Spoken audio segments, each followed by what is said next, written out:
Dragon Prince Fanfic. El origen de Kayum. Capítulo 5. La ola mágica. Viren era el tipo de hombre que miraba un libro de magia desconocida y veía inmediatamente no lo que era, sino lo que podría usar. Para Kayum, los libros eran familia. El libro negro de magia era el lenguaje compartido de sus dos padres, la síntesis de dos tradiciones mágicas completamente distintas que se habían encontrado en una casa escocesa imposible y habían decidido que era más interesante mezclarse que permanecer separadas. El libro de criaturas era el trabajo de toda una vida de su madre, el registro de todo lo que había visto y catalogado y amado con la precisión meticulosa de alguien que cree que entender algo es la mejor manera de respetarlo. Para Viren, eran una fuente de conocimiento que nadie en los reinos humanos poseía, y por lo tanto, un vector de poder. Arrow le había pedido a Viren que los estudiara por curiosidad, para entender de dónde venía el niño.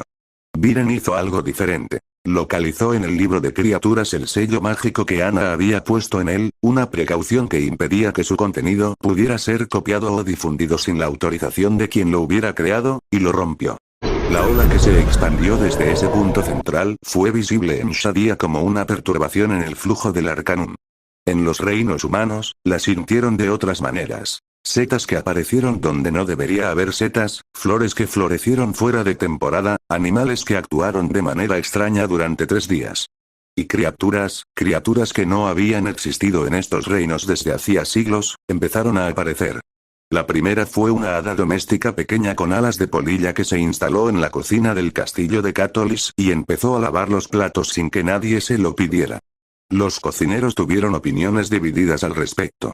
La segunda fue un duende de jardín que Ezran encontró en el patio trasero y al que inmediatamente adoptó como mascota, lo cual causó una conversación difícil sobre qué criaturas mágicas podían considerarse mascotas y cuáles eran seres inteligentes que merecían ser tratados como personas. Kayum dictaminó que los duendes de jardín eran definitivamente en la segunda categoría, aunque este en particular parecía perfectamente feliz comiendo las hierbas aromáticas. Más al norte, en los bosques cercanos a la frontera, empezaron a aparecer rastros de criaturas que los cazadores y guardias fronterizos describían con el vocabulario insuficiente de personas que solo conocen los animales ordinarios. Como un caballo pero más grande y con cuernos de espiral, unicornio, un pájaro con la envergadura de un buey y el pelaje de un caballo, Pegaso, muy probablemente confundido con algo de la mitología, algo que brillaba bajo el agua y tenía demasiadas aletas para ser un pez normal, Nixe, posiblemente. Los reyes de los reinos humanos convocaron una asamblea en la colina Ayaven. Arrow llegó con Kayum.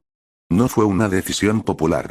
Los otros reyes miraron al niño de 10 años con las manos manchadas de tinta y los ojos verdes demasiado serios para su edad, y luego miraron al rey de Catolis con expresiones que querían decir explícanos esto sin tener que decirlo en voz alta. Kayum explicó. Habló durante 2 horas. Habló sobre criaturas mágicas con la precisión de quien ha estudiado cada página de un libro que las cataloga. Habló sobre unicornios y pegasos y hadas y elfos domésticos y nixas y duendes y espíritus del bosque y bestias primordiales que dormían bajo montañas antiguas. Habló sobre sus comportamientos, sus necesidades, sus peligros y sus beneficios.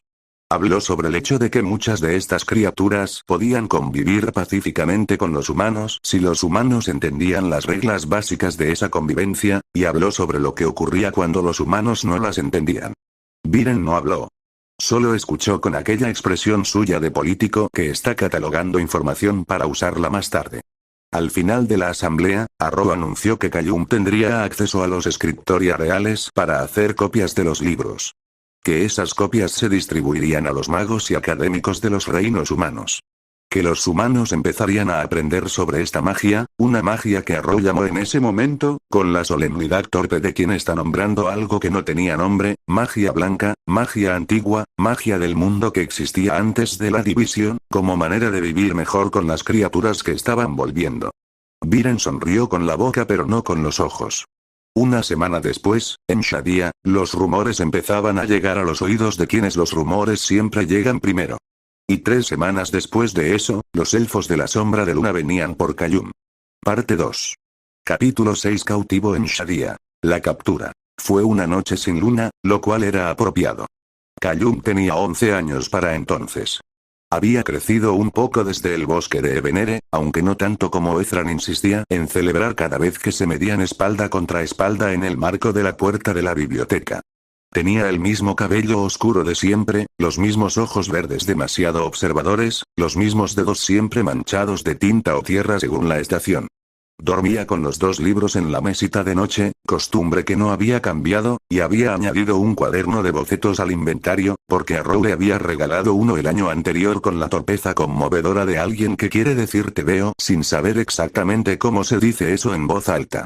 Llevaba los 3 bajo el brazo cuando cruzó el patio en dirección a la botica, como hacía algunas noches cuando no podía dormir y quería reorganizar las muestras de plantas. No llegó a la botica. Los elfos de la sombra de luna eran los mejores del mundo en moverse sin ser vistos o escuchados, y los 4 que estaban esperando en las sombras del muro oriental del castillo eran particularmente buenos en eso. Kayum solo tuvo un instante de aviso, el instante en que la magia en sus huesos reconoció la magia oscura de sus marcas vinculantes, ese olor familiar que no era exactamente el mismo que el del mortífago pero que pertenecía a la misma categoría de cosas que tienen dientes aunque no los muestren, y ese instante no fue suficiente. Las cuerdas vinculantes lo rodearon antes de que pudiera reaccionar. No eran cuerdas ordinarias.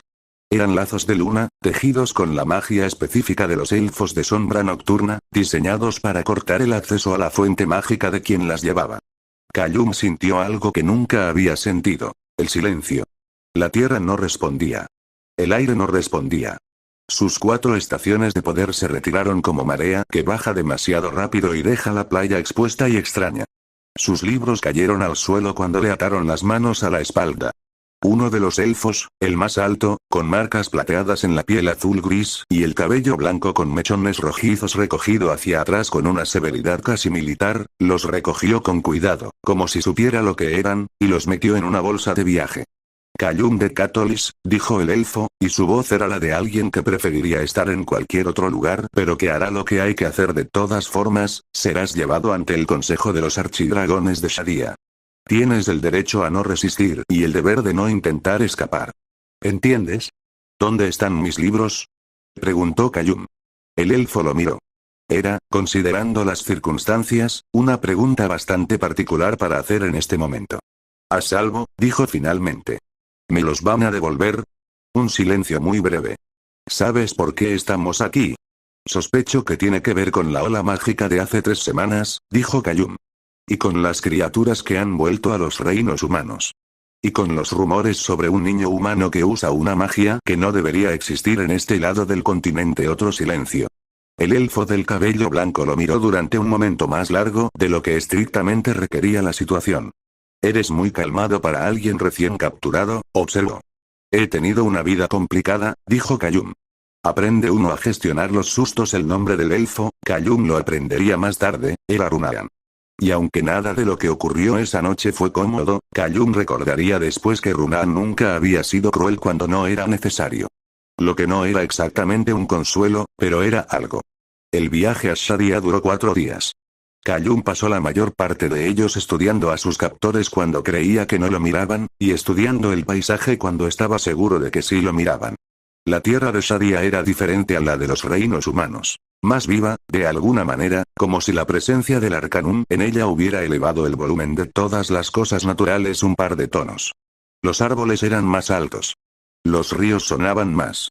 La luz tenía una calidad particular por la tarde que hacía que todo pareciera ligeramente más real que lo normal, lo cual era paradójico dado que era el lado del mundo donde se suponía que la magia era monopolio de los no humanos. En el 4.º día, llegaron a un lugar que Kayum reconoció por las descripciones en su libro de criaturas. El bosque plateado, el corazón del territorio de los elfos de sombra de luna. Y más allá del bosque plateado, en un altiplano donde la magia del cielo y la tierra y el sol y el océano convergían en armonías que Kayum podía casi escuchar aunque sus lazos vinculantes lo mantenían sordo a su propia magia, los archidragones lo esperaban. Fin de los capítulos.